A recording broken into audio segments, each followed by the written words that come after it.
दोस्तोको राजापानी पार्कमा छौँ।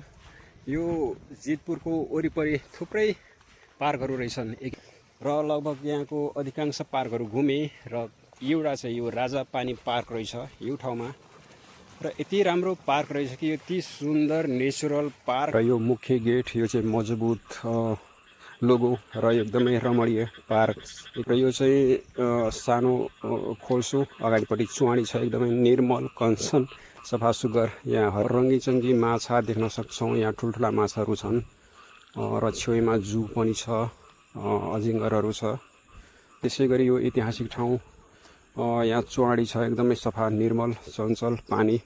यो राजा सुद्धोधनको मूर्ति, राजा सुद्धोधन एउटा ऐतिहासिक ठाउँ हो। यो गौतम बुद्धको बुवा सुद्धोधन चाहिँ आफ्नो ससुराली जान आउँदाखेरि एउटा वनविहार गर्न जान आउँदाखेरि यहाँ बसेर चाहिँ पानी खा अजुलले पानी खायो भएर यो ठाउँको नाम राजापानी हो। यो ठाउँमा एउटा बोटिङको लागि राम्रो बोट पनि रहेको छ। एकदमै सुन्दर यो पोखरी, चारैतिर पोखरी रहेको ठाउँमा बिचमा हरियाली।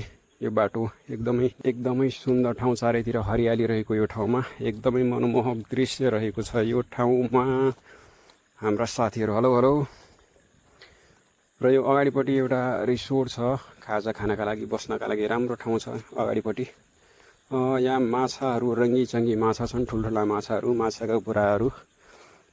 यो पोखरी हामीले हेऱ्यौँ भने जति हेऱ्यौँ त्यति हेरौँ लागिरहने यो ठाउँ प्राकृतिक रूपमा पूर्ण रूपमा पुरै प्राकृतिक सौन्दर्यले भरिभर भएको यो ठाउँ।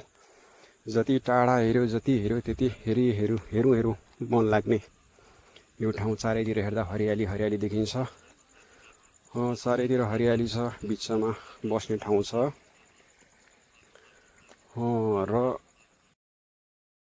यो बुद्धको मूर्तिको छेउमा पिकनिक पार्क छ। पिकनिक सिजनमा पक्कै पनि यो ठाउँमा हामी पिकनिक आउनै छौँ, यो ठाउँमा पिकनिक खानका लागि, यो राजापानी पार्कमा।